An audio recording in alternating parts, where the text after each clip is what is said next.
This week on Waxing the Porpoise, G-Baby and the usual suspect Steve welcome back special guest and friend Richard, aka Dick Dawg, for a third time to discuss the sentencing of his mother's killer, the loss of his beloved sister Melissa, and how through all that he's been able to remain the uniquely resilient and charismatic friend we wish we all had.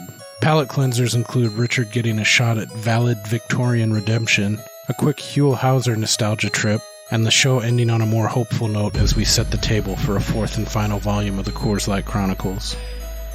Have you ever beat a dead horse while it was alive and with your car? Let's wax this Californian porpoise.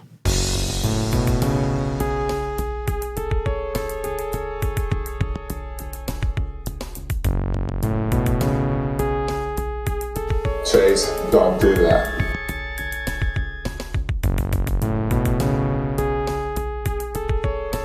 See, we working on his brow chakra.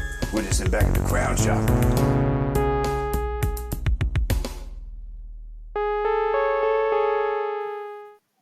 All right, welcome to Waxing the Porpoise. Back again, episode 39 now. We've got a continuation of the Coors Light Chronicles. This is volume 3 now. I know we took a little bit of a breather for a couple weeks there, but we're back, joined by our friend Dick Dawg to finish up his story. Who knows? This could go on to a volume 4.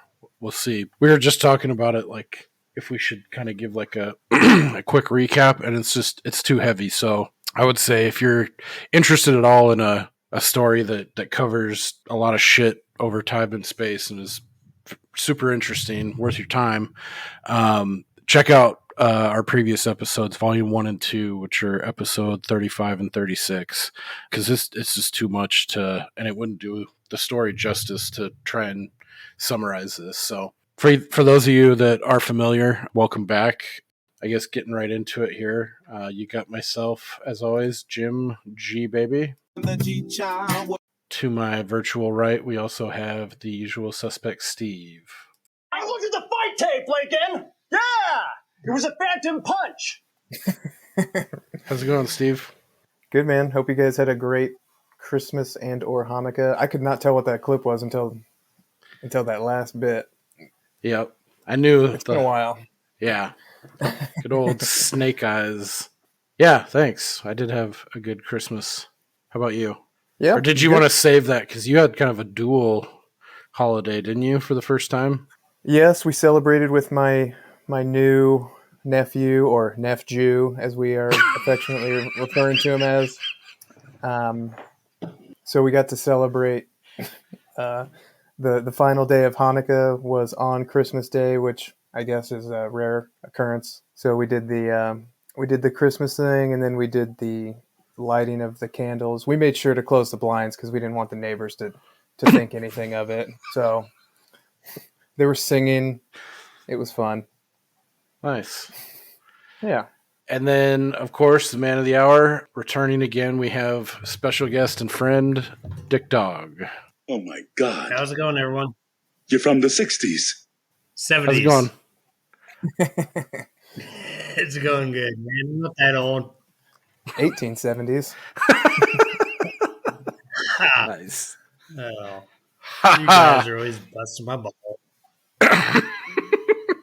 It's going good, man. Cool. Good to have you back on here. Yeah, totally. I'm looking forward to it. I think it was good for the story, I think, to let it breathe, have a little bit of a palate cleanser in between, because we left off that last one was pretty heavy. And yeah, we got some really good feedback. A lot of people are interested in your story, which is awesome. I'm glad we've been able to get together and you've been able to tell it in your own words. And so, yeah, I'm looking forward to continuing on.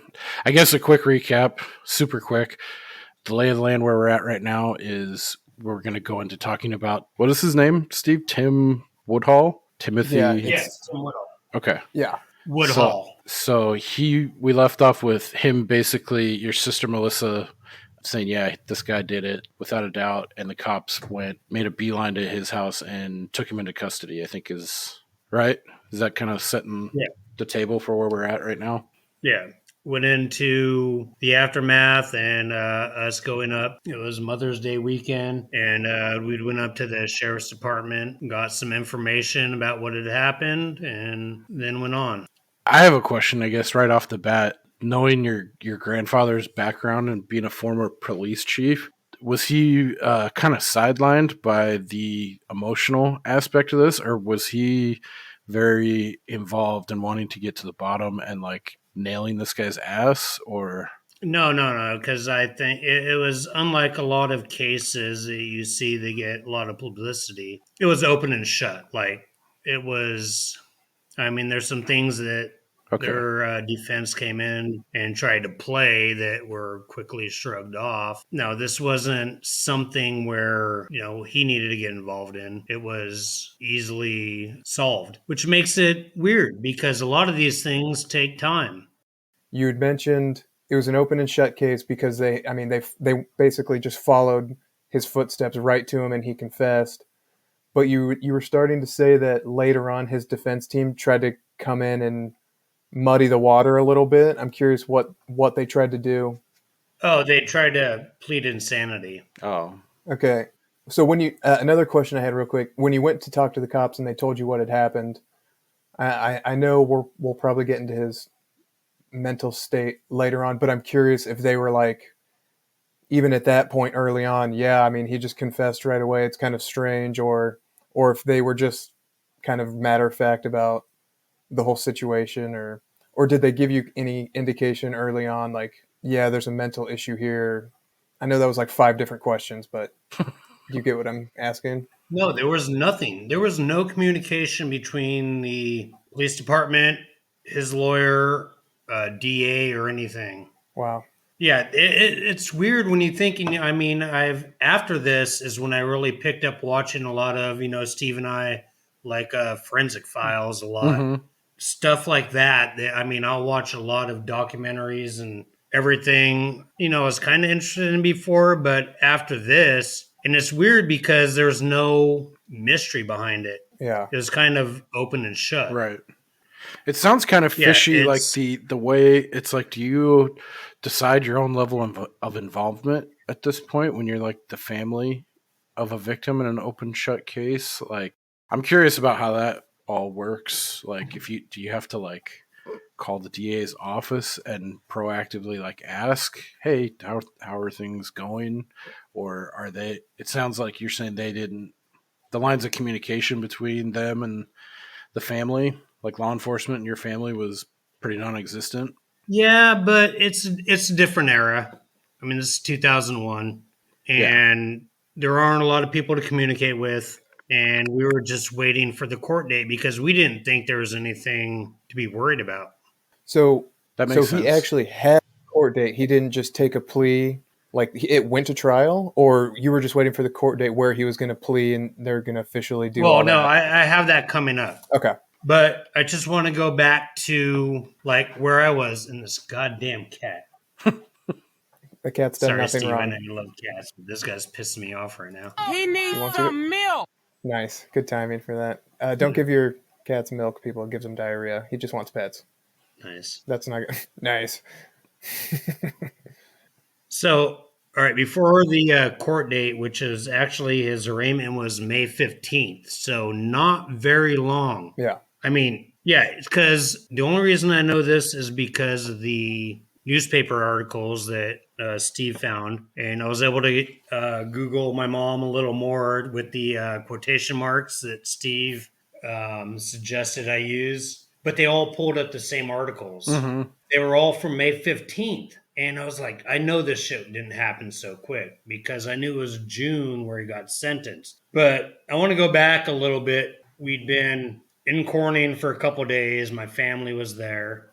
We all felt kind of caged. Like there was a lot of us there. I mean, my grandparents are in a hotel. My aunt, obviously. Can't remember where I was staying, but I remember like needing to get out of town. So I went back to Chico it was actually my first year of like 22 consecutive years of playing softball. It was my first year and I was like, I have to get out of here. I got to go do something. Mm-hmm. And this was with the team from the pizza parlor I worked at.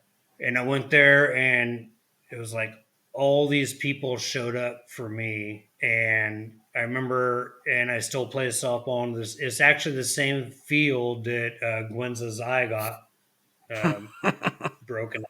But I remember sitting there in that third base dugout, and off by the sand, I wrote "R.I.P. Mom," and I just sat there looking at that because I wasn't getting in the game defensively. Not at that point. But no, it was just like I had to get away. I had to get away for a minute. Like I had to get somewhere. Yeah.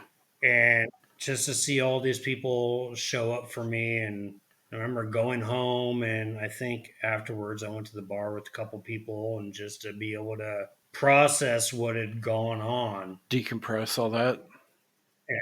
Yeah, dude, it was like you can't imagine, dude, what like I was so fucked up at that moment. Yeah, I can imagine it'd be like trying to like claw out of your own mind. Yeah, So dude, there was a. Oh, go ahead. I was just gonna say. So ahead, was Jason. that like the beginning of? Is that why you have such an attachment to like playing softball and being active in that community? With kind of stemmed from that, or was that just a? No, but it's a memory. I just did it because I never got to play sports growing up, and now I'm playing a league that allows old slow men like me to participate. Well, yeah, but I mean, it was a good enjoy it. outlet. But no, it is something that, like I said, it was the first year I ever played, Right. and it's a memory I have whenever I'm on that field because it was a big moment for me because I had to take myself away from my family for a day. I was like, I got to go do something, man. Yeah. I can't just sit here. Yeah. So then I went back to Corning the next day. A couple days later was Tim's arraignment on May 15th, as I brought up. And they pled not guilty by reason of insanity. And I was like, dude, this is premeditated murder. You went in, you cut the phone lines. Yeah. That should be And dead you giveaway sang. number one. That's not insane. That's not you snapping. That's you planning something out. Yeah. Yeah, you may be fucking crazy, but no, that's you planning something, man. Yeah. And then on top of that, he planned to kill my sister too. Yeah. Waited. Like he laid in wait for a couple hours before she didn't show up. Yeah. If that's not like the definition of premeditated, I don't know what is.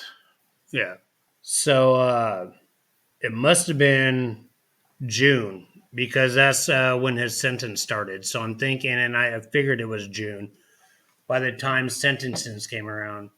Sentencing. Hey, I want to clear this shit up. I know it's Valid-Victorian, motherfuckers. I was just slurring my words. Oh, I feel like you Sorry, said man. Valid-Victorian again just now. Yeah, you did. valid. I said valid. Dude, you said valid. Say it again. Say it again one time cleanly. What? Louder. Valid-Victorian. One more time.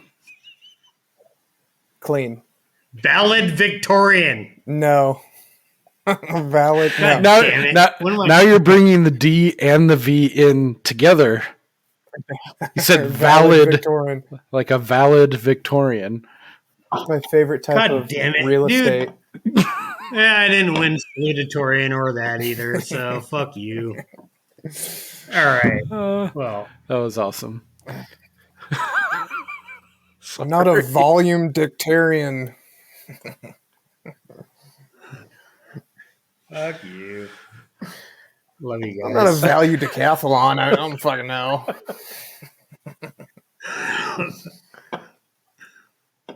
Thanks for clearing the air on I thought I that. said it right. Shit. We're venture capitalists. Holy shirts and pants. Okay, so I'm curious at this point, and we don't have to discuss this if you don't want to, but like my sick brain is thinking like at this point, like were you thinking about like revenge at all, or like I want to kill this guy, or I want to try to hurt this person, or was it more of like a numb? No, and you're just going through the motions of part of me, the man. I'm not. justice system. Well, first of all, one thing my mom would never want me to do is to do something to fuck up my life. Right. So revenge was never a factor. That being said, I'm not an opponent to the death penalty, dude. I want that motherfucker to fry, Yeah. get shivved. I don't fucking give a fuck. I had people that I knew came up to me. They're like, I know somebody on the side. Like, Wow. do you want like reach out? Like, no. Why in the fuck? I'm not gonna first of all, tie myself to that. Yeah. But if it happens, it happens. It's not something that I mean, even if I would ever somebody, try to do. Yeah. Like, dude, I don't even. Dude, I've had a lot of people like when I tell that story, and they're all like, "Oh, I know somebody." I'm like, "No, fuck that, dude." Yeah. I feel like You understand what I mean? Yeah. Yeah. It's like, but dude, if the death penalty, if he came up on that, fry that fucker. Yeah. well, I think a lot of people who would normally be against the death penalty would be against it because there's always a chance that they're executing the wrong person, or there's always, you hear those stories about like DNA exonerating somebody later, but in this case it's like there's no mystery at all who did it. You basically have the trail of breadcrumbs from the victim Mm-hmm. to the murderer. He confesses to it. That's, yeah, even if you're staunchly opposed to it, I would have a hard time arguing against it in this case, that's for sure. Yeah. Definitely. I know you said you were going to cover that later, but I'm curious at this point, now that you brought up the fact that they tried to play the insanity defense, is because I was unclear on previous episodes too, but did this guy, Tim, did he have a like documented like affliction or like something that was diagnosed, or was he just like a guy that everyone knew Not that I that know he had of. like a fucking No, screw no, no, loose?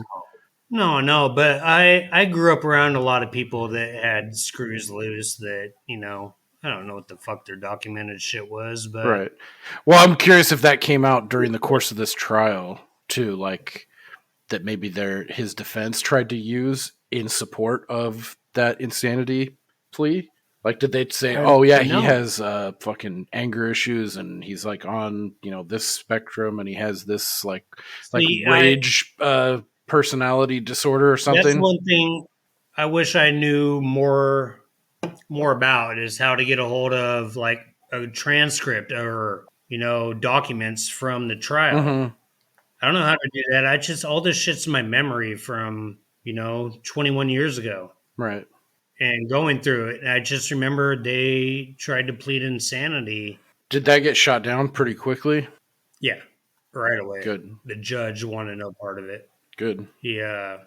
Well, without jumping too far ahead, they must have taken that into some sort of account based on where he is now, right? Do you know how that happened? Like where he went first? Yeah, but there are other places. He's been that kind of raise questions to me. Okay. He's been in a fire camp because I can look up his name on the inmate search and I can find out where he is. And there's one point where he was in like North Yosemite at some fire camp. And I was like, why in the fuck this is like 10 years ago. Wow. Mm-hmm. It's like, why in the fuck is he here? I remember after COVID hit and they started releasing prisoners because they're like, hey, we got to get these people out of here because of COVID. And, Mm-hmm. Yeah. and I was seeing on the news, they were releasing some pretty bad people. So I even sent an email to the corrections, like, contact us, blah, blah, blah, victim site, and never heard anything back. Because I was concerned, like, what's your criteria for letting people out? Right. And didn't seem to be anything. It was like, oh, if you have a cough, you're free to go. Here's a mask. Like, it was a hard time for me during that, when you're just seeing on the news, they're letting people out here Like left and right. like violent felons. Yeah. Wow. Well, and there was some if nobody's communicating with you, you're probably just expecting one day to get a call saying that, oh yeah, he was released a week ago, or who knows. So No, they're supposed to let us know if he dies in prison, if he comes up for parole, which they didn't do that. yeah, so If he escapes, and then one other thing. yeah, so he had Finds his love, I don't know. He's on that Love After Lockup show. Yeah. So So you might not want to watch this episode. so he had his first. But no, it was weird. It was like, dude, we were reaching out. Well, I was reaching out. I was like, what the fuck is going on? And nothing back from the state of California. So fuck them. Thank you, Governor Newsom. So he had his first. New scum.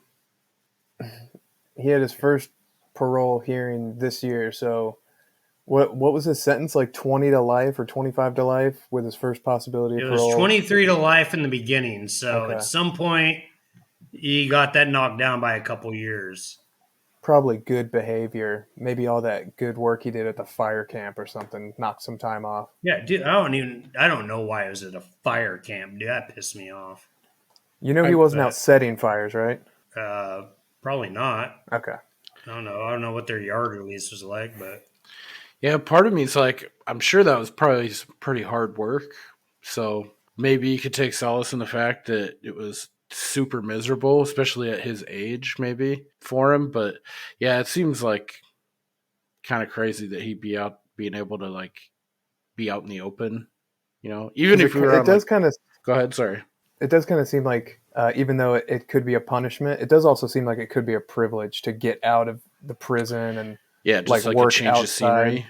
So yeah, because I agree with you. I'm pro hard labor for the worst of the worst guys. You know, I don't think they should be able to just sit in their cell and work out and read books all day every day and get to read and watch better TV. themselves. Yeah, it's like go out and make me some license plates or something. hey, can I take a piss real quick? Yep. Yeah, but go to the bathroom first. Such a funny guy. Number 6, man urinates on fellow passenger for not being allowed to smoke. Damn, you're hitting them good today. These are all fastballs right down the middle, and you are teeing off. God, that looked like a bottle of dish soap or something. It's a big ass bottle, man. Uncle Nearest. It's pretty smooth. It's a Tennessee whiskey bourbon. All right, sorry, Dick. Where'd we leave off? I can't remember, but I just want to come in with this Valid-Victorian. Yes, Wow, nailed it. All right. Thank you, Google. All right. Oh, get it. Where in the fuck were we? All right. Hey, we're leading up to court, right? Yeah, this is what you just talked about it, but like, so his actual sentence, I'm curious about, was 23 to life. Like, Yeah. the original. Okay. That was the original, to the best of my memory.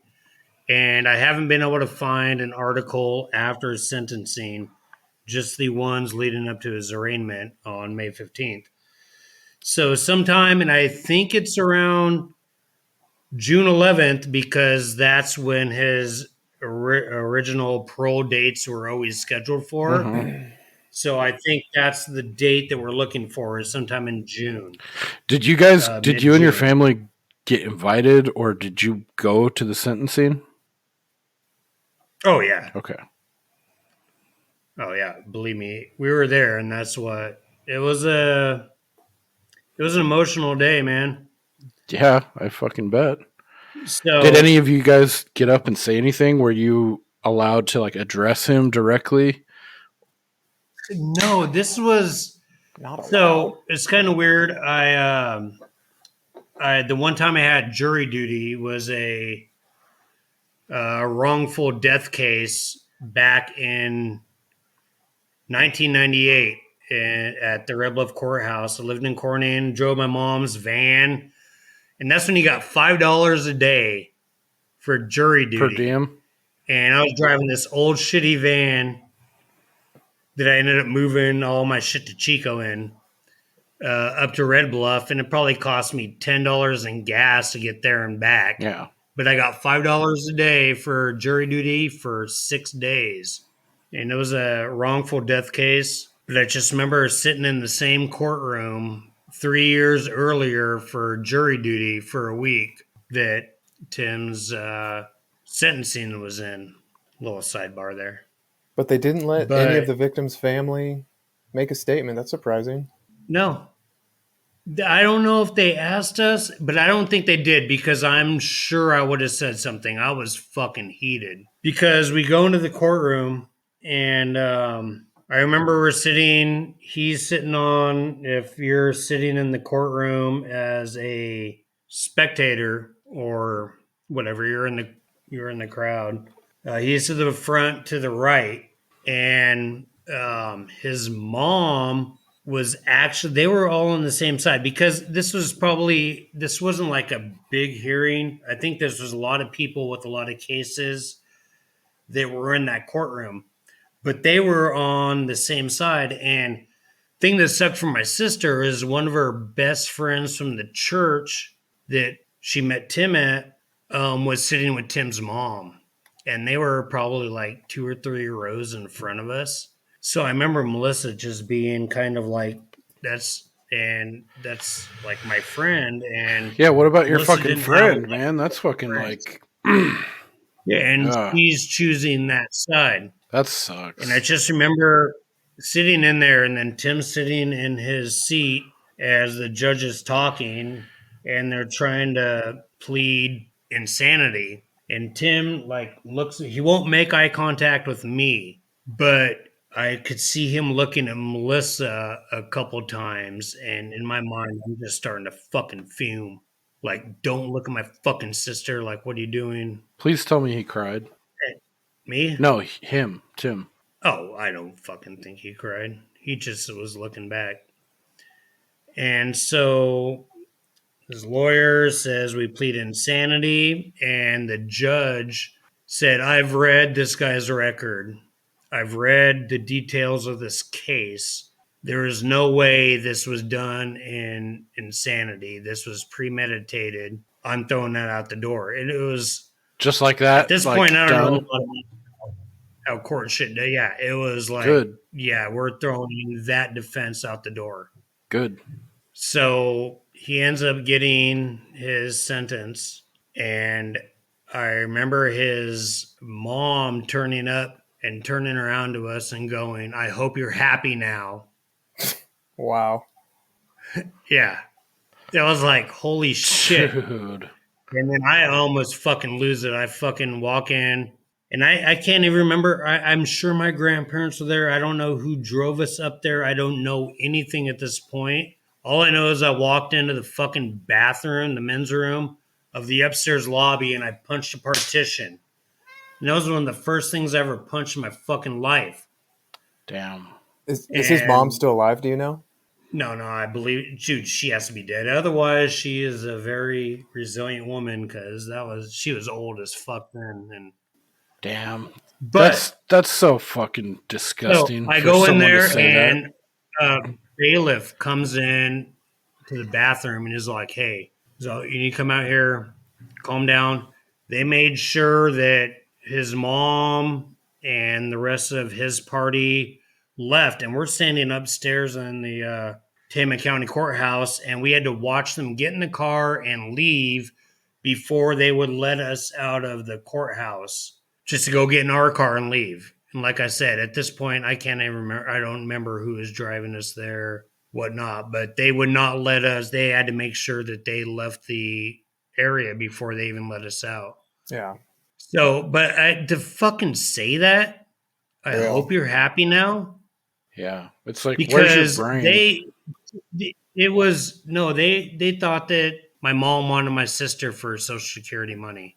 Even if that were true, which it wasn't, but even if that were fucking true, that gives you no right to say that to somebody. And it's like, how in any way does that absolve your poor little baby who fucking savagely murdered someone and waited and almost killed a second person? It's like, how do you not understand? It's like, yeah, I fucked up as a parent probably somewhere along the road, or if not, my son is a piece of shit and did something horribly wrong that can't be brushed under the carpet or explained away, or is the result of some other external force like made him do this.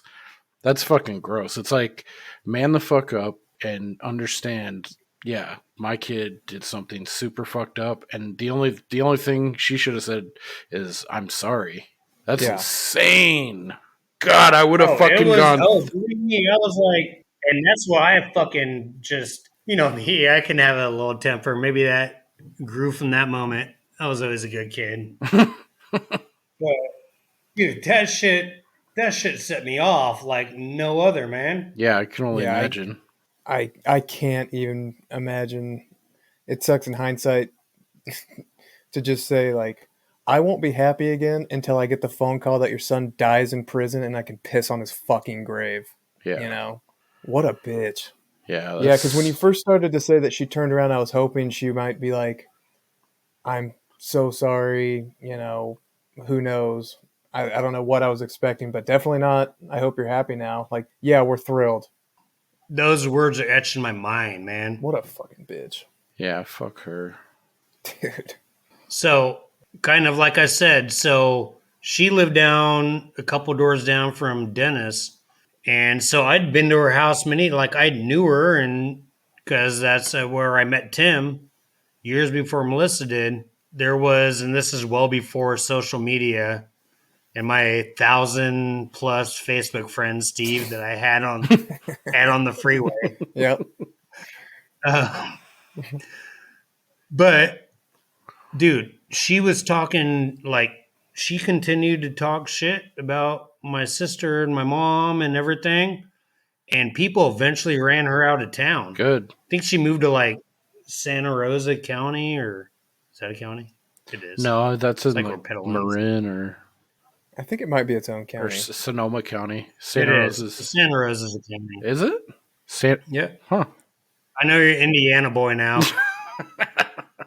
Yeah. Even though in Indiana there's probably twice the amount of counties that there are in California. Not a county in California. It looks like it is in Florida. How fun. Anyway. I knew that wasn't a fucking county. So You're involved, in your man. I can't hear in your eye, me? Steve. Yeah. Don't fuck with me on California counties. I could probably name them all right now if I wanted to. San Bruno. San Bruno is a city, not a county. Check it up. Check it out. Check it out. Okay, maybe it is, but I could hit you with the Del Nortes and the fucking the Well, that's the easiest. Northeast. All right, take it easy, Huell Howser. Yeah. Wow. God damn it. Little local Refrigerator flavor. episode of California's Gold. Dude. I almost brought that up when we were talking to our pals over at Ghoulish University because that episode was kind of Huell Howsery, but I'm like, nobody's going to have any idea what the fuck I'm talking about. Except Dick. Yeah. Dude, I remember I sat down, I was with my grandfather, we were in Corning, and California's Gold came on, and we were watching an episode. And this was right after I had talked to you guys about him. Because I didn't grow up knowing who he was. I'd seen a couple episodes or whatever, but you guys were giving me the deep cuts on him and quotes and just kind of how wacky that fucker was. And so it came on. I was watching it with my grandpa. I was like, oh yeah, my buddy Richard's been talking about this guy, and he's kind of a fucking goofball, cheese dick. And he's like, what'd my grandpa say? He's like, yeah. He's like, I always thought old Huell was a little light in the shorts. Yeah, to those who are unfamiliar, California's Gold is a California public access TV show with Huell Howser, he's a former Marine, big dude, but he is a goofball to the max. Yeah. And he goes to the most boring fucking places and interviews the most boring people about the dumbest shit, and they edit out nothing. Yeah. So it's just a 22-minute episode. The Jacaranda. Yeah, of the most boring shit. I saw one not too long ago where he just decides to go somewhere in LA, and he's like, we're just walking down the street talking to people, and he pops into a laundromat in the middle of the night in LA and is like, what's going on here? And the guy who works there is like, do you have any ID? Who are you? What do you want? And the guy just starts asking him questions about laundry, and it's like, how the fuck did this get made? And it's still on the air. That being said, it's a great show. I love it, and I support it. Dude, one of the episodes where he goes to like the appliance dismantler, Yeah. where you where he's just mesmerized at how they deconstruct a fucking old fridge. God, dude, that one's Wow. that's so good. You mean to tell me? Yeah, he has the childlike joy and wonder of learning things for the first time. In juxtaposed in like a 68-year-old man's body. Yeah. He ended up on an episode of The Simpsons falling off a turnip tree. Oh, so maybe he has more national notoriety Yeah. than I give him credit for. Oh, he did. He was on The Simpsons. Yeah, that's how you know you made it. But when he yelled at the lady on the Jacaranda episode for cleaning her front yard. Yeah, in this particular episode, I don't remember what it was about in particular, but he found this lady who was the whole episode about the fucking jacaranda tree? Yeah. Okay, so he found this lady who had a big jacaranda tree in her front yard, and he wanted to come back the next day for some reason to look at the leaves because they stink or something, Dick, is that right? Yeah, yeah. And so then the camera crew comes back the next day and she had raked her lawn, and he's like, I thought I told you not to rake your lawn. And she's like, sorry, I did. God damn, he was a treasure, man. Yeah, and you would think that would cause them to scrap the episode. Nope, they just left it all in and just go ahead and just print it, send it. Just like you guys do here. Yeah. Yep. Nothing on the cutting room floor. Absolutely not. Is this your tree? Yep, sure is. Damn. I haven't thought about that dude in a while. I feel like after this I need to go on a YouTube California's Gold K-hole. Yeah, so anyway, crazy bitch mom gets run out of town into Santa Rosa, which is apparently a city, not a county in California. So, yeah, good riddance for her. What a horrible person. Yeah, I can't imagine. You ungrateful bitch. Yeah, I can't imagine the gumption it takes to say, "Are you happy now?" Well, because what in her mind would be fair? Her son just gets to go free, and this was. I don't know. That's what boggles my mind. It doesn't make to this any sense. day. And so, yeah, he's sentenced and goes away to jail. And so 23 to life. So originally, that's after 23. After 23 years, he would have the possibility for parole, which then later got amended to his sentencing got cut down to 20 years. I don't know, because like I said, I'm doing the math now. It should have been coming up in 2024, but he had a parole hearing on May 12th, 2022, and he was denied. But we were supposed to be told about that shit and weren't. Yeah, that's something I don't understand why. Like, why wasn't I have given my information to the state of California as to my shit hasn't changed in years since I gave it to him. Why weren't me and Jennifer, my aunt, why weren't we alerted to when he had I don't know if it's a parole hearing or some kind of pre-evaluation where they denied his parole. It may not have been a full parole hearing, but we're supposed to be told of this shit. Yeah, that's fine. Yeah. In which case, I would go tell because, my story. I mean, one of the things they should be considering in deciding whether or not to grant it is getting input from the family. Because the court records I found aren't very substantial, but yeah, it looked like he had a full-on parole hearing that they denied, and it looks like the next one, he won't be up again for another 3 years. But like you said, why the fuck didn't anybody contact you? 2025. Yeah. So knowing that now, you're going to be, I assume, way more proactive about checking in on them since they've. I thought I was being proactive, man. I haven't let this shit Well, no, fall I know, into but I'm saying this time you're going to actually probably be peppering them before. Yeah, but I don't have the faith in our fucking judicial system here in California to fucking follow through with shit. Yeah. Yeah, you should be able to find some kind of victim advocacy to either help you or do it for you, because that's bullshit. But to circle back around, when you look up his inmate information, it looks like it's a facility in Stockton that looks like it specializes in mental health. It's the California Healthcare Facility, Stockton, California. Yeah, so I'm wondering if I'm just curious how it works out. And like I said, the records that we found, it didn't really show where he went. His travel from facility to facility. So I'm wondering No, if I know he was in Chowchilla, which okay, used to be just a women's facility, but they built a men's facility across the street. He was in Cochrane.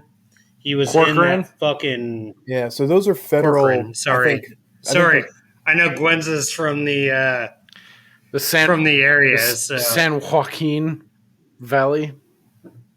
yeah. Yeah, from what I've So- heard, Corcoran's can be pretty heavy duty. Tornado. Yeah. I've heard Corcoran's pretty heavy duty, so Yeah, I think hope he that's a got federal pound me in the ass prison. Yeah, I hope he ran through a couple cornfields backwards and got fucking worked over thoroughly. So I wonder if maybe I just read it wrong and the facility he's in is like an actual medical. Like maybe he's having health problems. That'd be nice. Yeah, well, I'm maybe sure it's he just had mental health health, I problems don't for a know. long time. I think that's more of a, I don't know. I think he worked the system, Yeah. but I mean, he's still alive, which is saying a lot after all these years. Because I have somewhere I have his. He should be 64 by now. That's what I saw Which too. man, that's 18 years older or older than me. And I used to play basketball with this guy out on the Maywood. Oh, damn. Is that when you tacoed your Out ankle? on the basketball courts at Maywood on the weekends and shit. And it's so fucking weird that this shit happened. Yeah, I'd Here- say that's an understatement So- for sure. Yeah. To pick it up, after all this happened, I took 3 weeks off of work because I couldn't work. Right. Like, I don't know, like I was a mess, probably the biggest mess I've been in my life. And I remember I went back to work. The place I worked at gave me 3 weeks of pay without doing that, and spearheaded by a lot of my friends, they raised I think over $1,000 for me to help pay my bills and everything since I wasn't working. And so I tried to move on, and it was tough going back to work. I had some difficulties. I was a shift manager where I was at, and remember one time somebody fucked something up, and for the second time after punching the partition in the courthouse in the bathroom, fucking punched the wall because I was pissed. I was such a fucking wreck. Bad thing was that I punched a brick wall that was behind the FRP. Oh, man. Oh man, I fucked my hand up big time. That sucks. So that was probably the one of the first and last times I really punched anything, because first time was out of anger. Yeah. Second time was out of stupidity, and it fucking taught me my lesson. Learned you real quick. But oh yeah. Dude, there was a time a good buddy of ours, all of ours, that I worked with at that place, one time heard me, this is all recently after my mom died. I'm back at work and I'm just pissed, and all of a sudden he sees a ball of Windex go flying down the hallway. I was not, like, I was having a fucking rough time, man. Anytime anything would set me off, I would just something would happen, and luckily I never hurt anybody, but I was able to overcome all that shit. And Yeah, I don't think anybody could blame you for having Yeah. the occasional emotional outburst. One of my favorite Richard emotional outbursts. The reason why it's one of my favorites is because he didn't know I saw it happening. There was a traffic related incident that I was riding my bike on a bike path that runs dude, perpendicular. fuck that guy. This bike path runs perpendicular to a city street, and as I'm Steve driving, had bag angle. I couldn't have had a better angle. I'm riding up to the intersection, and there's a guy on the other side of the street with a longboard, just waiting for the signal to turn so he can cross the street. And I just see Dick's car screech to a halt and start screaming at this guy on the side of the road because he thought he had like started to lean into the road like he was going to go, and so he slammed on the brakes, and then I just see him like, "Get the fuck out of the road!" and then he kind of looks in my direction, but I wasn't sure if he saw me. And then the next day at work, I was like, "Saw you yesterday yelling at a pedestrian for no reason." He's like, "Yeah, fucking guy got in the road." That's how I remember Dude, his it. longboard was long, and it extended into the street and not off the sidewalk. So your angle was bad, man. It's so funny that you happened to capture that like out in the wild on your bike and you saw this, because it was so funny. It's not like this is a one-horse town. It's also not a metropolis, but for everything to sync up and for you to see that is pretty fucking rad. Oh, it was awesome, dude. That was memorable. It was great. Yeah, fucking road. To the guy not in the road. I still remember the look on the guy's face. He was in the fucking road. The guy's like, Jesus Christ. So he was like, at least like coming into the road. He wasn't stopped. He wasn't like sitting there with this fucking board on his hand. So I thought you were going to go into, this is not the, I go here, you go there. So that's a separate. No, that was Tyler and Jimmy. Okay. Oh, sorry. T and J. I can edit that out. Although I don't think it fucking matters. I'll add a marker. No, it doesn't matter. Hey, quick timeout. Dude, and those people were like, should have went the right way. They were holding up traffic. Like, you go there, man. My next question was going to be then, obviously you're picking up the pieces, but then like your relationship with your sister, Melissa, and how worked from then on. Were you like her primary caregiver, or were you way more involved in her life? Did you guys live together? I'm real foggy on that part of your story. And Steve, please jump in anytime, like to help kind of move this forward if I'm devolving here. No, I think that's a good entree to the next section, because I don't know that part of the story myself either. Yeah, we can do that. Okay. I mean, that's where I thought we were going to be going from here, because at this point, gotta take another piss. Yeah. Sorry, I've been drinking a lot of Coors Lights. And you're old as shit, so go down I get it. I'm well, getting yeah, old. I got gray hair. I've already pissed in a bottle without moving. So, is that real? Gatorade? Huh? Is that real? You were already pissed? Yeah. Nice. Good for you. I come prepared. She's gonna piss in a bottle now.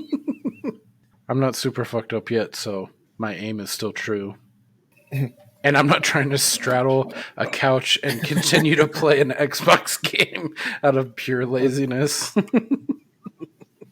I don't know how that situation went down, but I have a clear mental picture of how it went down.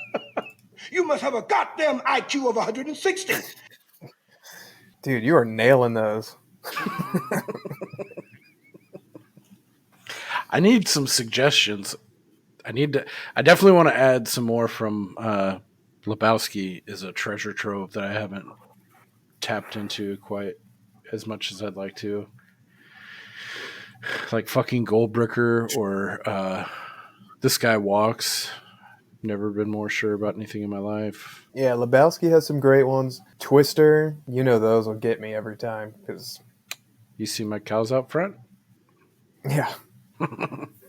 Food. We need sustenance. I love the part where he's talking about Jonas. He's like, he went and got himself some corporate sponsors. And then his little crony's like, don't bother. He's a corporate kiss butt.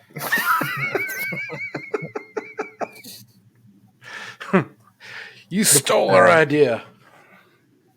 Unrealized.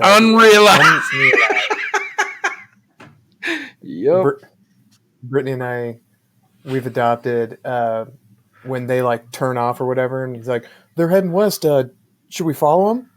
He's like, we do not. So now it's like, should we do a pizza for dinner? It's like, we do not. That's awesome. So do you guys watch Twister regularly? Like every 3 weeks? I watch it whenever I can. I watch it whenever I can. It's So so good. It's a Shank situation. Yeah. I saw that in the theater behind the RTP Almond Orchard. Nice. Which Now one, church. Shawshank or Twister? Which one, Dick? Shawshank or Twister. United Artists Theater. No, which movie? Which movie, Shawshank or Twister? Twister. Twist! Dude, I remember that theater. That was an awesome theater. The one that's now a church. Now, right? Yeah. Oh, lost my wallet there one day. I had to go back the next day to get it. All the way from Corning to Chico. Cool. Where'd Dick go? Is he banging another heater now? Yeah. Yep. Asked and answered. I was like, did Dick go to bang another heater? And then we just heard the slider close. Go to bed, you sons of bitches. All right. So from here, I guess to reiterate my question to you, Dick, moving on from all this. So obviously we had touched on previously your sister who had a mental disability or developmental disability. I'm curious about how your relationship with her after all this, like after, the fallout of losing your mom. She was always wanting to be around me. Even Tim, when they were married and I would go over to Corning before all this happened, he was like, they just wanted me around. I couldn't be there that often. And after all this happened, I just made it my point to be around more often. I didn't have a vehicle at the time, obviously, because I told you when everything happened that I had to wait for Matt to give me a ride home, my roommate at the time, right, from the previous episode, right, who also almost killed you flipping his and car. I ended up getting to. I got my mom's truck that my grandparents had bought her, so I actually had a vehicle to get to and from Corning every day, which brings up another story I'm not going to tell here about the asshole that was my older sister's son's dad at the time. Thought I was trying to take the car away from them. Like, oh, fuck. No, man. So was your sister still living in the house? Nobody was still in the house. So that was another thing we had to do is we had to go in. And so we had 2 acres outside of the truck stops in Corning, and that's where everything happened. And so at what point, I don't know if it was after the court or whatever, but we had to go in and we had to clean the place up. Fuck. And I remember going in and cleaning my mom's blood up off of. Dude, that's so fucked. Kitchen, just shit. Dude, there was. Aren't they supposed to have like police departments? Aren't they supposed to like contract out with like, crime scene? I know I went in and I cleaned shit up, and Fuck. They don't bring in cleaners that do fucking everything. No, not in like podunk little towns. Yeah. Yeah.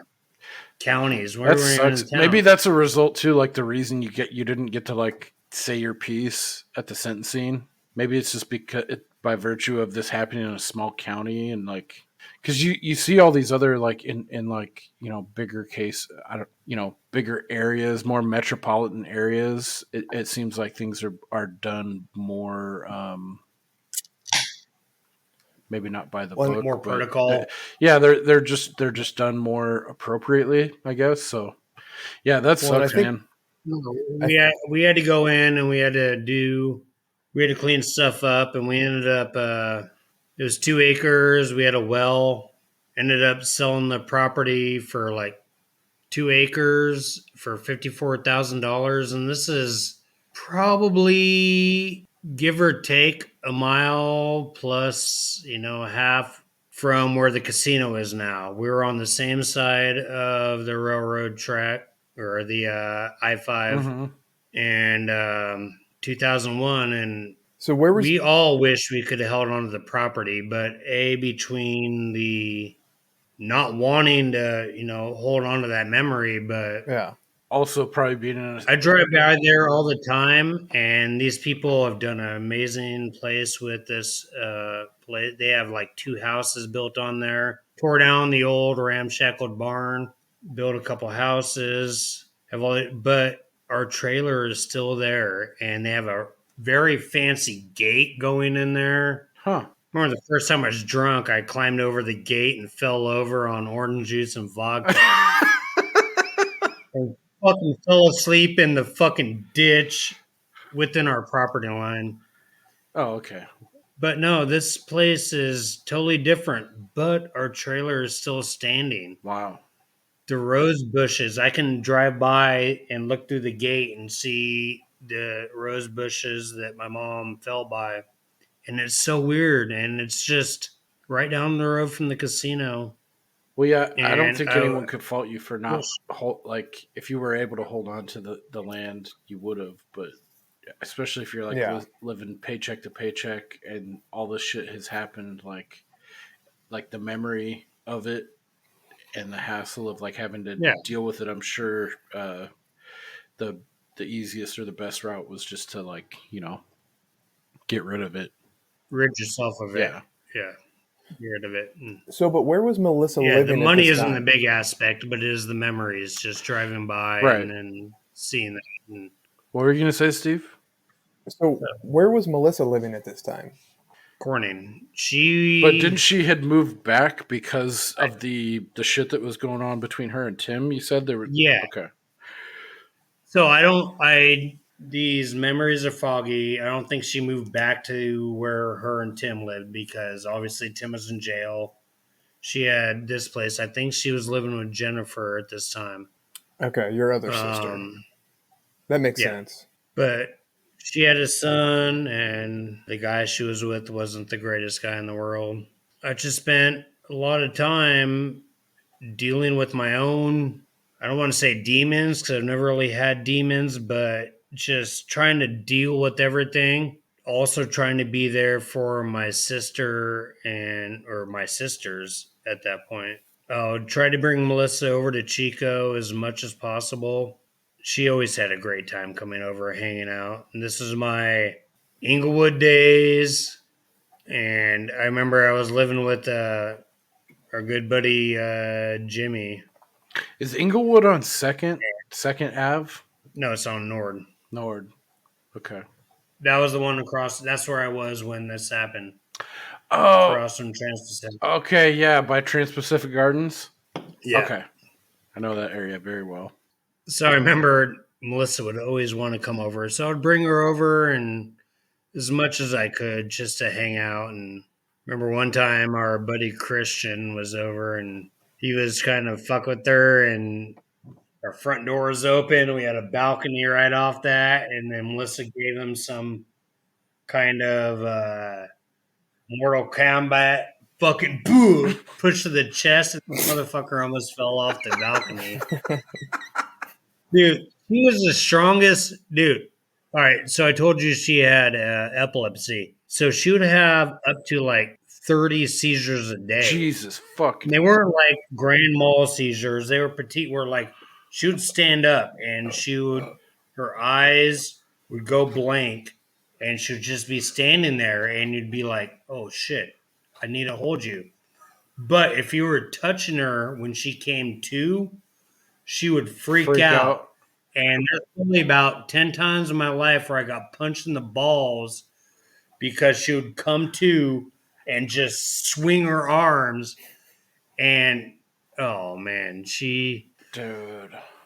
It was... Boy, I wish I had something to knock your ass out with. I'll knock your ass out. Oh, she'd knock my ass out, too. Dude, that's She was something special, but I would always try to bring her to Chico. Everybody I knew loved her, and it was tough. I'd try to find my way there.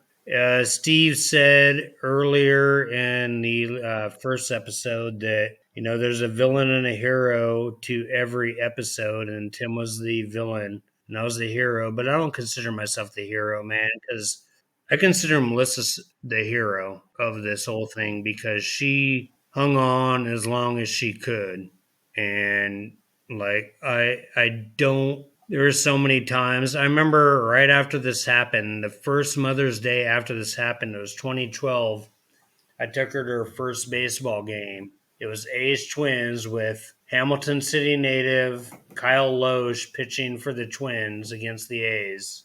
And I was like, all right, Melissa, we're going to go to this game, and dropped her off at my grandparents in Alameda. And then I went to San Ramon, Dublin area to meet my buddy AJ, and we went out to the bars. I don't know. I just wish that I would have done more instead of just going there to be with her and do things for her than to be there and do things with her, because, you know, those things fade away quickly. Well, so you said 2012, but this was 2002, right? A year later. Yeah. So then, because I'm kind of fuzzy on the story itself, and I don't want to get ahead of everything. So, as of 2002, your sister's health was okay, or was it fading, or her health was never fading. Well, it was always bad, but she was always overweight. So 2008, Menchico, another one of those days that I regret, where I tell Melissa that I'll be there tomorrow, but I decide to go there the next day. And I'm with some friends at the Safeway on Nord Avenue. Friends we're going out to the river because I said, hey, I'll be there tomorrow, which I was going to be.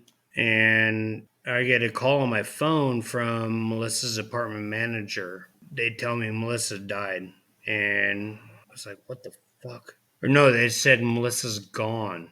And Melissa's somebody that would go hang out at the truck stops. And I've had people that weren't my friends in high school, became good friends out of high school. And I've had them call me up out of the blue and say, I saw your sister at, by the truck stop hitchhiking. Yeah. Trying to get out of town. So you thought they meant, like, she's not here. Yeah. We're not sure where she is. But that was a while before. And so initially you thought, like, you didn't think, oh, she died. It was like, oh, okay, she caught a ride and someone saw her. Like, she caught a ride, and I was like, fuck. And they're, oh no, Melissa's dead. Fuck. So what happened is Melissa had walked up to her upstairs neighbor's apartment and passed out on the doorstep. Well, she'd called them 30 minutes earlier, I don't know how long, and they opened the door and Melissa's just passed out there, blue. Fuck. Was it was an embolism or something, right? What was it? It was a pulmonary embolism, yes, I believe is what the diagnosis was. Which is that's a blood clot, right? Blood clot. I don't know if that's in the brain area or anywhere in your body, but yeah, I'm no doctor or Valid-Victorian. So was that a result of her just like overall health makeup, or was that something that can afflict anyone? Because I've heard about, people having, like aneurysms that are perfectly healthy and they're taking a shower and it just strikes them down. Or was this part of like her overall ongoing health situation? Well, to tell the truth, Melissa was 8 months pregnant. Oh shit. Holy. I did not know that. And Melissa was a large girl. And so there was she never gave any indication. Like that she was showing? About this. Yeah. Dude. Well, I imagine she was showing if she was 8 months pregnant. No. She was large. Oh, large. That's what you were... Okay. But she didn't have any like previous symptoms that would hint at like blood clots or anything like that? Not that I was privy to. And this is like one of the things that I said that in the last episode, G said that I shouldn't feel bad about not doing things for her. But this is something that where I look back, I was like, I wish I would have had, more insight to and been like, you need to be going to the doctor, blah, blah. Yeah. You know what? I don't want to sound like, someone giving you every opportunity for every excuse in the world, but I mean, you gotta take it easy on yourself a little bit because you've gone through your mother being taken from you by someone. That's a horrifically tragic but this event. is 8 years later. Right, but you're still young. 7. You're still young at this point. I can think back. I still haven't grown up, and I'm almost 40. No, you've grown. Don't do that. But I mean, you're not even in your 30s yet, or your early 30s. I mean, you're just trying to live your fucking life. You got all these things going on, and to be responsible for another human being while you're trying to still just figure things out. I mean, everyone's got regrets. I've got regrets. Everyone's got regrets, unless they're a sociopath that doesn't feel things. Right. I mean, you can't beat yourself up over it. I mean, you can't be in two places at one time. You can't be working and living in one city and also supporting your sister in another city. And right. Yeah. So I don't mean to be insensitive or anything, but I'm curious. But in this time between your mom dying and your sister dying, during that time period, it seems like your sister was pretty high functioning, I'm assuming. And she was was she living by herself or in between, kind of back and forth living with your sister Jennifer? That's kind of a blind spot for me. No, she lives at her own apartment. So did she have a job, and was she able to, or did she live on disability and she was able to take care of day-to-day things, like supporting herself? I'd make sure she had food in her house, but it was tough. I feel like I could have done much better job of taking care of her, but no, I just didn't. Well, I mean, hindsight's always 20/20. So I didn't mean to pry, or you talked about something's touchy. No, you're not prying. We can leave I'm out. just telling the truth. I'm just telling the truth, man. I just wish that I had at that point in my life, and like you said, G, what you would have done in your 20s, faced with the circumstances, it was difficult. And I remember the day when I got the call she died, and like I said earlier, dude, I just fell on the ground I was at Safeway on North Avenue, and people I was with, you have to take me to Corning right now. And I was supposed to be there that day, but I told her I would be there the next day. That was a Saturday. Sunday, I was like, Melissa, I'm going to be there to take care of you. Take you to the store, and it's just rough to look at. I mean, if something like this happened, even if I had siblings, I probably would have just moved to a completely different state. I would have just left and probably just started from scratch and pretended I didn't know anyone. I mean, at least you hung around and you made an effort to try to include your sister. And like you said, she had friends and introduced her to your friends. I brought her over.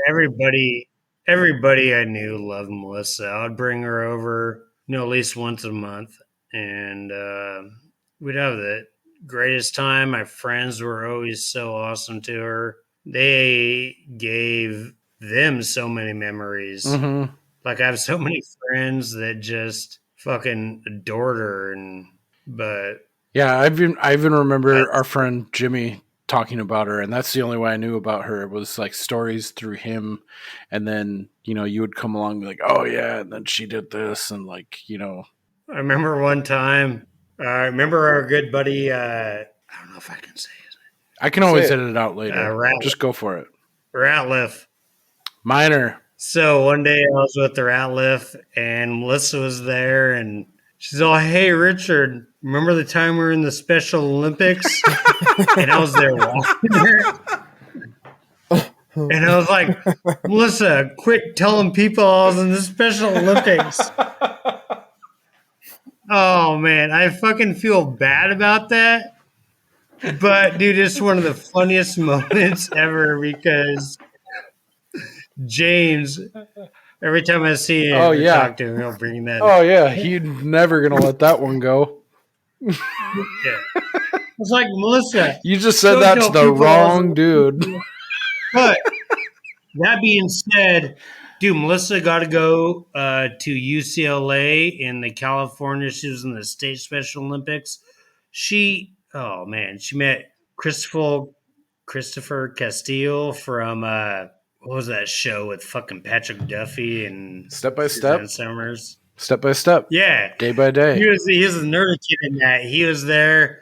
Oh, Melissa loved him. She got to meet him. Who did she meet? Around on the plane. Who did she meet? Dude, there? she did have some good moments in her life. That's awesome. But, What were you saying, Steve? Man. From Step by Step, who did she meet? Which guy? Chris Castile. That was the nerd with the glasses. The little blonde kid with the glasses. Oh, yeah. Say no more. I got it. Dude, you know what? That guy later went on to become, he's a math teacher in like the LA school system or somewhere down south. And it's like, of course he is. He's the most, like, you look at a person and be like, math teacher. Yep, nailed it. Jackpot. Like, he became a math teacher. Like, he's got those wide ass, those glasses, like the Jeffrey Dahmer boxcar glasses. Wears turtlenecks, probably. That was my crush, Danica McKellar. Oh, man. Oh, yeah. Wonder Years. Winnie Cooper. Yeah, what about Winnie Cooper? She's like a famous mathematician or scientist or something, isn't she? Yeah. And she's a smoke show. She's written a lot of books. I mean, she's no Mayim Bialik. No, she's not. No, she's better. I have a hot take. I will say Blossom, worth a revisit. That's just a good show. Steve, there's a guy, the brother. Do you mean you found her physically attractive when she was a child actress? No, like the show itself is it's just a wholesome, good show. But so in that show, Blossom's one of Blossom's brothers. She has two brothers. One is Joey Lawrence, the fucking whoa, and then her other brother. I can't remember the actor's name. I think his name in the show is Tony. You remember Blossom, Dick, the show? Oh yeah. You remember the older brother who was like he was a drug addict, and that was like his story arc. And then he comes back and lives at home, and he like salvages. He becomes like a EMT or something. His name was Tony. He had like blonde hair. He was the other brother other than Joey Lawrence. So okay. Well, I don't remember it that well. Okay. Well, I'll send you guys a link. Our old friend Jared, not your cock, not my cock, but his cock, is this character to a T. If he in a different life was a former drug addict who like salvaged his life and became like an upstanding citizen, dude. There's so many times me and Kelsey are like watching it because she knows Jared too. It's like, dude, that is fucking Jared. I miss that guy. Dude, there was so many fun moments with him. The 0 seconds is probably my favorite, but there was one when he was like shipping, he was doing something and it was just fucking him over. And he was so pissed and he was just like, what the fuck? And I lost it, man. I just could not stop laughing. I was like crying and he looked over at me and he shot me daggers, dude. Like, and it hit my tuning fork even more. Like it made me laugh even more at him. I'll have to send you guys a link. Anyway, sorry, that was a huge fucking Blossom tangent, but I'll send you a link. You'd be like, oh fuck, that is Jared. Anyway, speaking of being attracted to much younger gals, that reminds me of another fun story from Richard where correct me if I'm wrong, but you were telling us a story one time where as a senior in high school you were talking about a girl in kindergarten that can you explain the story? No, I said there was a girl. Now I'm 46. Saying this is inaccurate. That this girl that rode the bus in kindergarten is hot now, and she was over 21 at the time. So yeah, don't try to play me like that. But when you met, you were a senior in high school and she was in kindergarten, and you said she's fucking hot. You meant now? That's not what I said. Fucking G, get my back on this. That's not what I said. Clarify. It was present day, Yes. not looking When you were present day, when you were 18 and she was 5, or no present day now. when you're 45 and she's 5, or I'm just Yeah. confused. 45 and I'm 5. Yeah. Okay. I don't sound like that. I don't. Well, I do probably. Oh fuck. But yeah. So how did you handle all of the same, like, funeral, all of that stuff with Melissa and all that? Like, So my mom's service was held at Dennis's parents', which was 3 doors down from where Tim and his mom lived. So we were not a religious family. We didn't have a big burial. Both my mom and my sister were cremated. And Melissa's service was held right down the road from where I live now.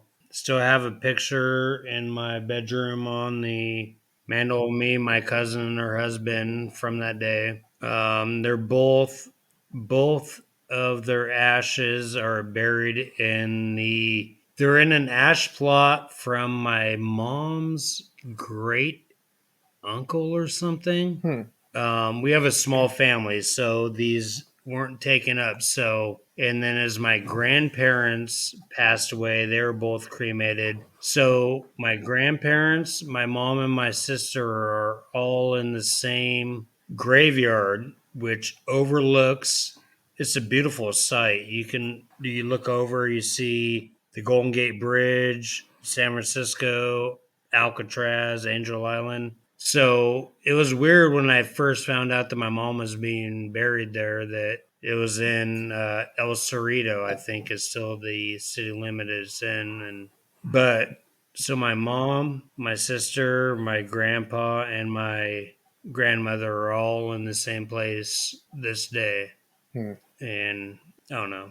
We miss everybody to this day, every day, especially coming up on the holiday season. But like, I always have a good time. I always keep a good mindset. But to this day, I always look back at the days going to Dixon, going to Alameda, and just having a great time and never getting that racetrack that went up the wall and back down that I always wanted. But I'd always get some packs of baseball cards and I'd be happy. all right, so that leads me to the big question, which is, I don't think I know anybody who has gone through so much dark, insane shit in their life. And I also don't think I've known anybody who is more, like, positive, fun-loving, and just like a good fucking dude. Right. So, like, how, if anybody's listening, how did that not break your spirit for the rest of your entire life? And how are you able to move on in such a way that people who have encountered nothing hard in their life can't even come close to, you know? Right. Well, that's an easy question for me.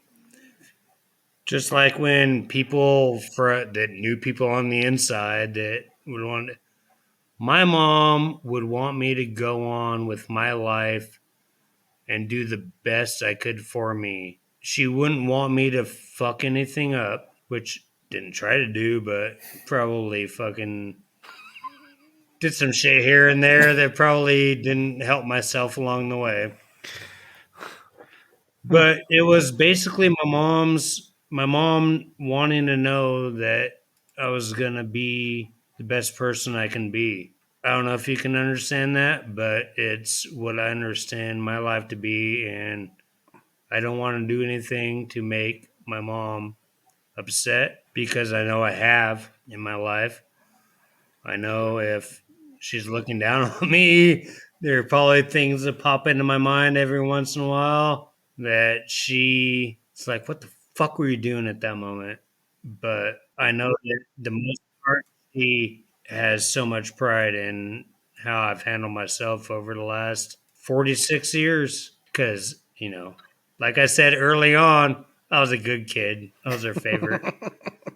I think she would look down and be, if she had any kind of sense of humor, tickled, but also very proud for sure, just because of like calling to like what Steve just talked about, like how anyone would be able to overcome. Like, I know I wouldn't for sure. I would have gone into like some kind of dark spiral with all the things that you've had to deal with, and you know, just shut people out completely, where you've done the opposite, how you're super involved with, like, you know, softball is a huge pastime for you, and it's like it's not just something that you go do because it's fun. It's like you're a fixture there, you know, you're a ringleader. People know who Dick Dawg is at the softball field. You've been doing it for like 20 years, and you know, when you came to work with all of us, you stood out immediately as being like, you know, someone that can handle their shit, and with a smile on their face, like you're like anything you throw at this person, you know that it's going to be handled and you don't have to worry about anything. Like just having that kind of attitude towards life. I mean, I've worked at the same place for 15 years almost, and almost every good part of working there is a memory associated with you. All that, I think, is a long way around of saying it's a testament to you, and just your attitude and your ability to overcome things. And I don't know, at this point, I'm kind of rambling, but I'm glad I met you and have been able to share moments in my life with you. So I think you should take that as a positive, because it's not just me. It's like Steve says, like everyone you come into contact with, there's something, you know, about you that people gravitate towards. There's people like that in this world that have that kind of like that thing, that it factor that you want to be around. You know, I wish hearing more of your story and things that went on that I wasn't aware of previously. I feel even worse because I know you have I mean, it sounds like after talking to you, it sounds like you have things that you have regrets about, that I don't think is, it's not fair to yourself to feel that way. And I agree. I think like your mom would be very proud of the person that you've become, the man you've become, and how you've handled yourself up until this point and beyond. You think I'm gonna fall off soon? No, not at all. You're You gonna outlive us all, man. Oh, I know. Coors Lights. Yeah, I mean, I love you guys. I mean, nobody. The thing is, not to belabor the point even further, but I mean, nobody could fault Dick if after all the shit he went through, he went into a spiral of depression and self-pity and, you know, anger. And I just wish more people could put things into perspective when they think they're having it bad, compared to Dick. Like, no, you don't have it bad at all. So stop complaining, get your shit together, and move on, because it's better for you. It's better for everyone around you. And it's really not that bad when you compare it to other people. So, yeah. Yeah, and I know a lot of people have it worse than me out there. Yeah, not a lot. And that's a pretty rough. Yeah, no, I'm sure there's a lot of people. You can say that about there, you can say that about anything. There's always a bigger fish, but that shouldn't take away from. I think once there's a certain, not taking away. Once there's a certain point met, it's like you've plateaued. You know, like you've had your share of heartache and being fucked over in life, kind of thing. You know, so honestly, like I hope that the rest of your life, you know, is spent full of not having to deal with that kind of shit, because Lord knows that you've already had to go through so much. You know, it'd be even more cruel to not have it go that way. Well, no, I do appreciate that, and I hope people don't have to go through that shit. And I know people do have to go through that shit. It's part of life. Shit happens, man. It's true. And I mean, you can always look at something and say, I'm not here to sugarcoat anything, man. It's shit happens to people, and I'm one of those people that it happened to. Right. But I'm just glad I was able to be here on your guys' platform to tell the story because it meant a lot to me and just to get her story out there. And I'm glad people are receptive and open to listening to the story. Yeah. And I'm drunk. Damn straight. I mean, again, not to beat a dead horse, but it's just such a good example of no matter how Did much. I ever tell you about the dead horse story? No. So, one day when we were living on Orchard Avenue, same place in Corning, my mom's horse got out, and the brother of the lady who used to feed our animals, or not the lady, she was younger than me. Is this another pet he was suicide driving down story? the road and hit a horse, killed the horse, fucked his car up. Well, it was my mom's horse, and we were responsible for. So it wasn't beating a dead horse; it was running a dead horse with your, or killing a live horse with your car. So, yeah.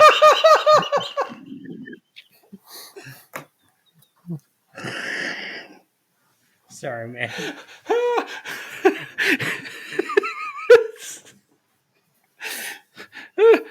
It's not beating a dead horse, it's killing a live horse with your car. Oh, shit. Technically, my mom was responsible. The horse should have been contained. Oh fuck. So, do you think that's what sharing this one? Yeah, I'm sorry. That really got me. Holy fuck.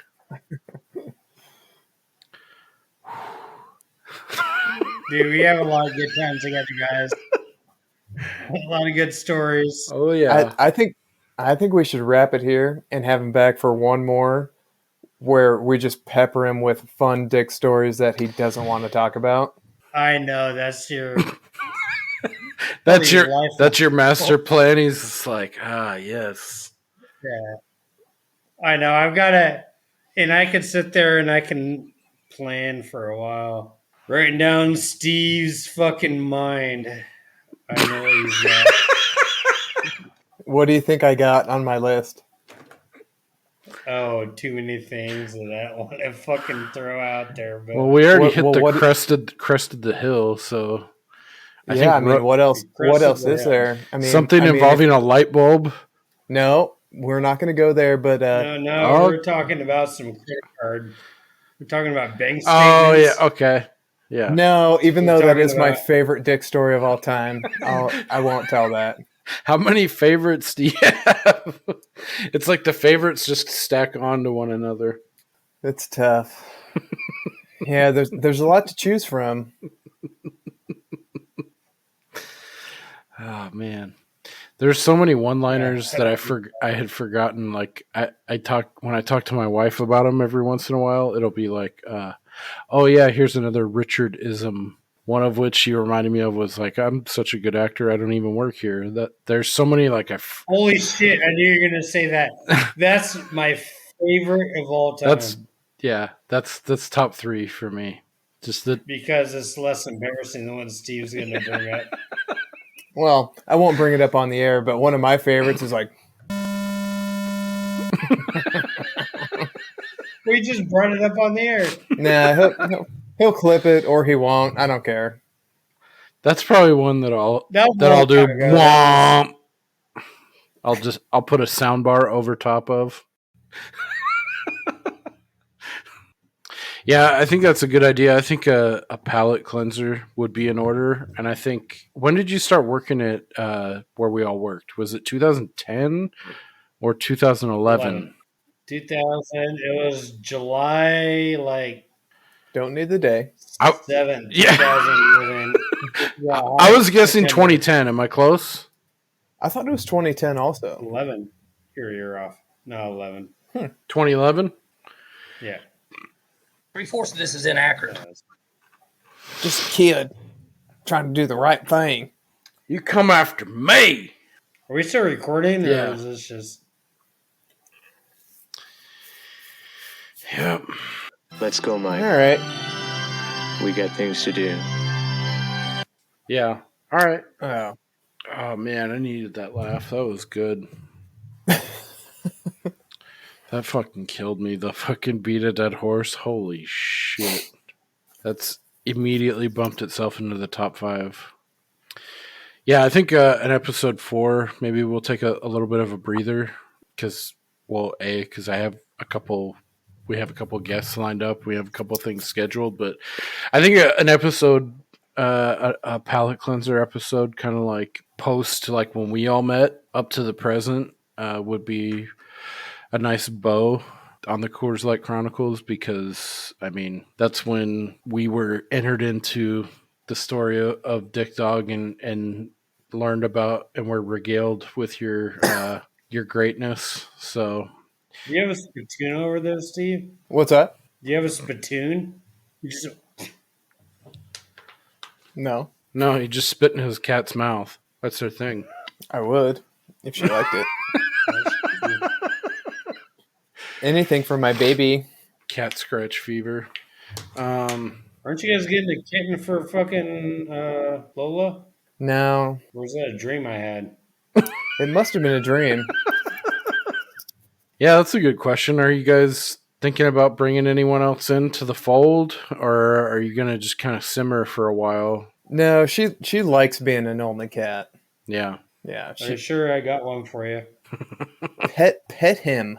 I did, like twice today. You need to pet him more. This is why he's upset with you. Think we're good here? Yo, wrap it up, B. Wrap that shit up, B. Yep, I'm gonna go eat some dinner. Okay. Jim, are we doing the fog next? We are. I think I deleted the last spreadsheet you sent me twice. I don't know why. I'll send you a new one. Okay. Yeah, we're doing the fog next. You've never seen it, I assume. No. Okay. Have you ever seen the Fog, Dick? With Adrian Barbeau from 1980, directed by John Carpenter. Is that a weird movie where everybody dies when they step outside and the fucking fog hits? I think you're thinking of The Mist. Oh yeah. With Tom Jane.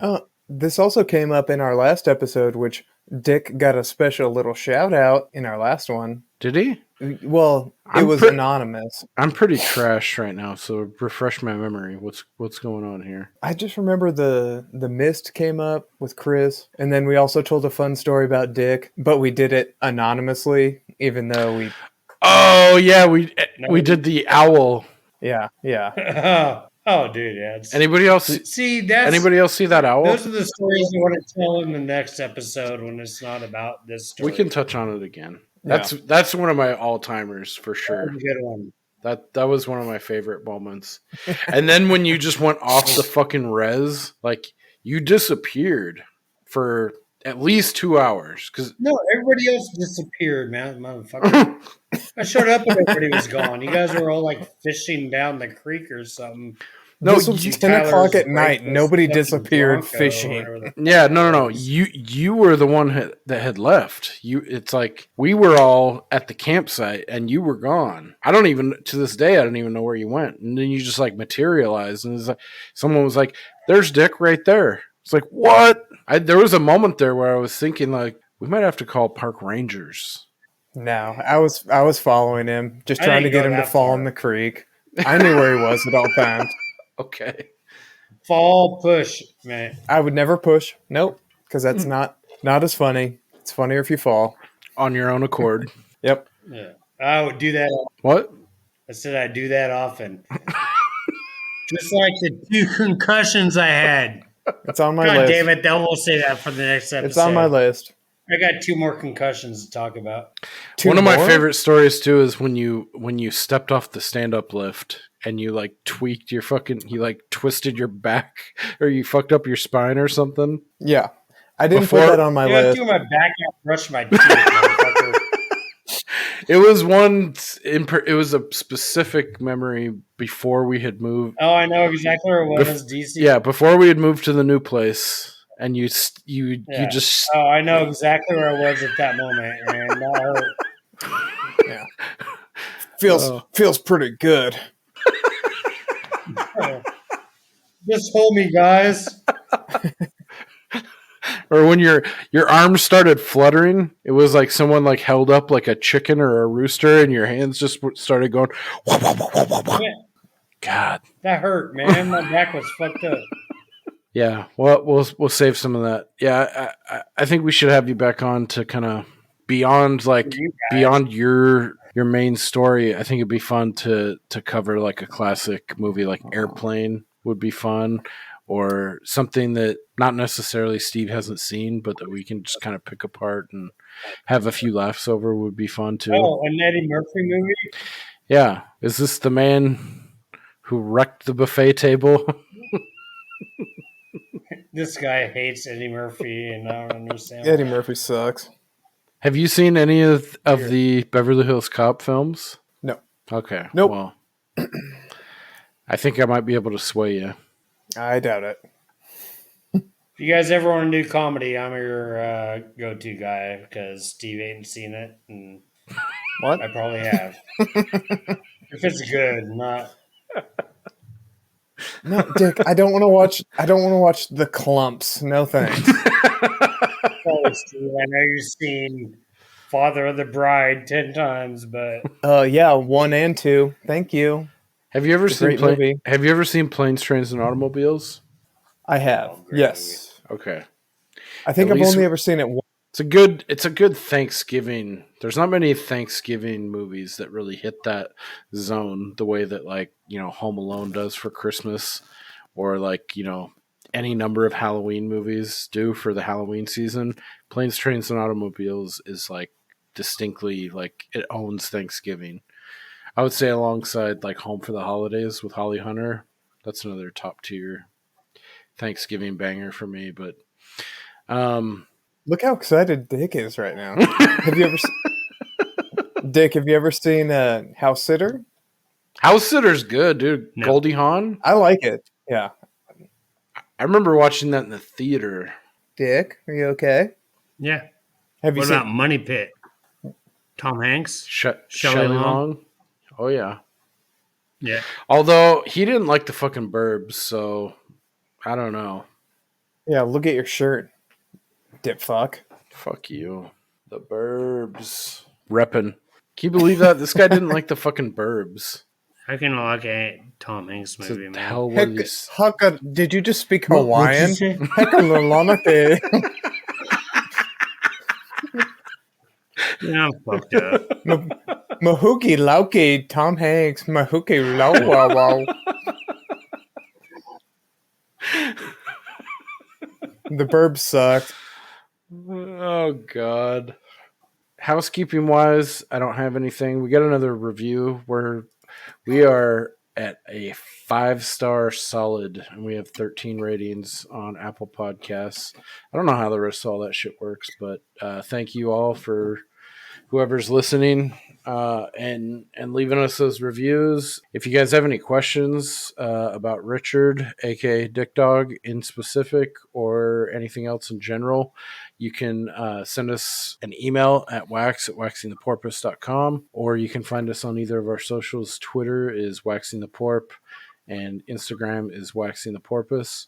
Yeah, next week we have scheduled, we're going to talk about The Fog from 1980, directed by John Carpenter, starring Adrienne Barbeau, Jamie Lee Curtis, and a bit role for Tom Atkins. I think that'll be Steve's first foray into Tom Atkins zone. I'm curious what you think of that guy, but yeah, that'll be next week.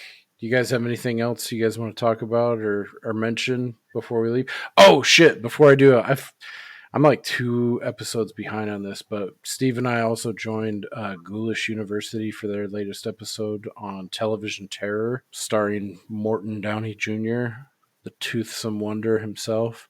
That was a lot of fun. Had a ton of fun recording with them, so belated shout out to them for having us on again. I just re-listened to that episode, and that was a fucking good time.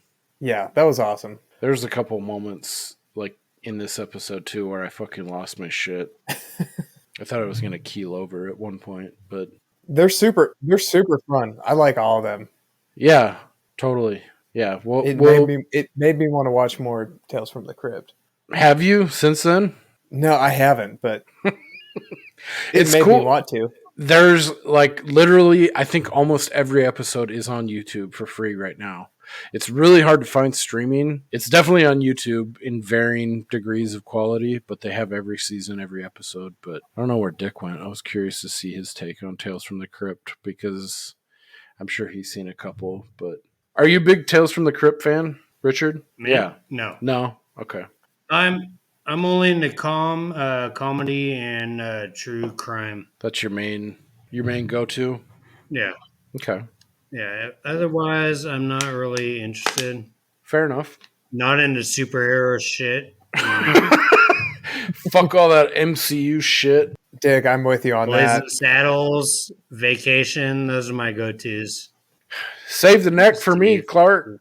I've never seen Christmas Vacation, so maybe we could have Dick back on for that. Oh, that's right. That came to light an episode or two ago. Steve's never seen fucking Christmas Vacation. Jesus Christ. How many Todd and Margaret? But have you seen the first Vacation? Huh? Have you seen the first Vacation? Yeah. Wally World? Did you like Yes. it? Yeah, of course. Then you owe it to yourself. Then why wouldn't you fucking watch Christmas Vacation? I've never seen European Vacation. I've never seen Fletch or whatever other. What about Vegas Vacation? Didn't you fucking bone up on your? Yeah, I boned up on my what? Rock, paper, scissors. Yep. Vegas Vacation. These are my kind of games, Eddie. Let me get to the scoop of the yellow and the. Ooh, the bread pudding is extra runny tonight, Clark. Best part of that movie is is it Wallace Shawn, the dealer, the black dick dealer, like changing 20. 500. Yeah. The Widowmaker. What does he say? Like, why don't you just give me half your money and I take you all back and kick you in the balls? Yeah. Oh man, I love that movie. It's such a dude. Wayne Newton is in it. Mr. Papa Giorgio. Yeah, it's a good one. So how have you not seen Christmas Vacation, but you've seen that Yeah. and you know the lines? Yeah, that's a You're a sacrilege. fucking disgusting human. I don't know. You tell me. Alrighty. Well, I love you guys. love you too, Dick. Thank you for coming on and bearing your soul. I mean, it's not something that I would have come at you for, and you wanted to tell the story. So I'm glad that. I mean, I know more about you, and it just makes me respect you even more for what you've had to go through. So I know we've had a couple laughs. We've tried to keep this, to inject some kind of levity into this because this is some heavy shit. But thank you for coming on and telling the story, and we'll have you on soon for sure to kind of continue on and see from that point on. I think we'll be peppered with a bunch of fun things that we can talk about and have a more positive kind of episode, later on that will not be as hardcore. But yeah, thank you. Appreciate you, brother. You're welcome. And we'll take you down a I'm peg sure or it'll be two. more positive for you guys. Yeah, we all love you, but next episode we're gonna share some stories about how you're kind of a piece of shit. So I appreciate it, man. I fucking love you guys, man. You guys are. Well, we'll see you when we see you, and we'll see you later. Thanks, friends. All right.